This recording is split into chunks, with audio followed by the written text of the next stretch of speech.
I'm out here today because you can see that I'm in the middle of doing that, which nobody likes doing, especially on these trucks.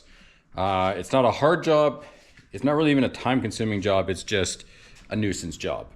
One of the nuisances about doing this job is getting the oil pan out. Now, there's 10, 15, 20 different ways that people will get or take the oil pans out of these things. Easiest for some people, pull the engine. That's not a choice for me for many reasons, one of which I do not own an engine hoist. Two, I do not own a lift, and so either one of those things makes doing that job a whole lot easier. So if you're like me and in the realm of doing stuff on jack stands and on the floor, then this may help you. So the reason why pulling the oil pan out of these trucks, especially the four-wheel drive, the two-wheel drive isn't so bad, because on the two-wheel drive you don't have the front differential, and you also have the ability to remove the front cross members, so that makes removing it a whole lot easier. If you have a four-wheel drive, it makes it a lot more difficult, because the differential is right in the way and right in line with the steering rack. So if you're trying to remove the steering rack, you got to remove the front differential, and that becomes a big mess. And I've watched a lot of YouTube videos to sort of see what people have done, but they don't really exist. And if they do, most people just are like, hey, here it is, and then cut, here it is out, and they don't show you anything. Some people say you have to remove and take out you have to undo a shock. Some people say you have to do sway bar links. Well, I swore and cursed enough and discovered the only thing that you need to take off and undo are your tires and your tires.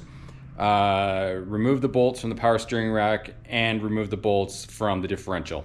That is it. And I'll show you all this. So you can see on the passenger side that I have still got everything connected, including the outer part. So nothing is taken apart here. If we look at the driver's side, same thing. Everything is connected. The only thing that you remove is the outer tie rod. That's this piece right here. That is removed. It even tells you to do that in the service manual for removal of the power steering rack, because it does need to move and turn around. If we go under the truck, looks like that. Sprinkling oil again. You can see front differential is still in the truck, and you can see the power steering rack is hanging loose, and it is not removed. It is still in the truck. Basically, what you need to be able to do is lower it down enough, and you'll have to remove the steering shaft. Let me see if I can get under here a little bit better. Excuse the camera angles. So basically, this piece right here is where your steering shaft connects to, and you can see that it's really slanted. And basically, that's all you need to do is just be able to get your front differential right here in a position that you can pull this back and roll it back enough so that it can hang down, which then gives you enough room to get your oil pan out. So you can see front differentials there, and the steering rack is there. They're both still installed. The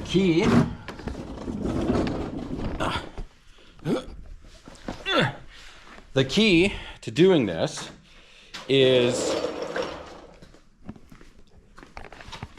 taking another jack. As you can see here, I've got this jack.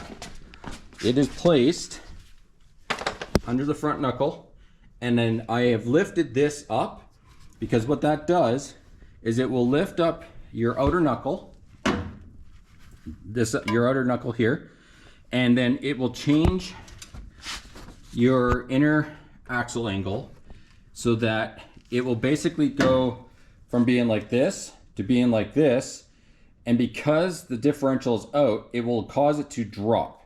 And when it does that, it allows the differential on this side to basically lower itself down enough that you can now maneuver and fandangle your steering rack so that you can pull it and sort of twist it so it tilts back and comes down enough, then you can get your oil pan out. I didn't film any of that because there is absolutely no room underneath there, which makes it a giant pain to try and film. But if you are doing this, that is the key. Undo your outer tie rods so that they're free from the knuckles. Undo the bracket bolts for the differential on both the passenger and on the driver's side. It's really hard to see, but it's basically, this is the bracket back in here. The bolts go up there, so you want to take those two out on this side and take them out on the other side. That allows the differential to drop down. Lift this knuckle up to a point that either the boot or your shaft is straight, or this side is pointing up more because this is lifted. And then it's just a matter of just taking your steering rack and just kind of sliding it back and forth and just maneuvering it until it just rolls back enough that it'll fall. And then you can take your oil pan out. I really wish I would have been able to film that more for you guys, because this is a pretty odd one to do. And a lot of people don't really show much, and unfortunately I couldn't because it just happened. But that's the best that I did it, and that's the way I did it, and it seems to work without having to remove any of the stuff. So hopefully this will help you deal with this if you have to do it on these four-wheel drive Colorados. Probably the same thing in the Canyon. It's got the 2.8 in it. It's probably the same as I think the 3.5 it comes with. So hopefully this helps someone get that part done, because unfortunately the reason you have to do all that is to drop your oil pan, or sorry, not the oil pan, to remove the front timing cover is a bolt that is in the bottom of this. And this is the oil, and this is the oil, and this is the front cover. And so that's why you have to do that. So just a quick little one. Hopefully it helps someone doing the power steering rack part of this. You may have to you may have to hold your tongue the right way and do whatever, but you'll make it work. So good luck to you. Hopefully this helps. So thanks for watching, and we'll see you in the next one.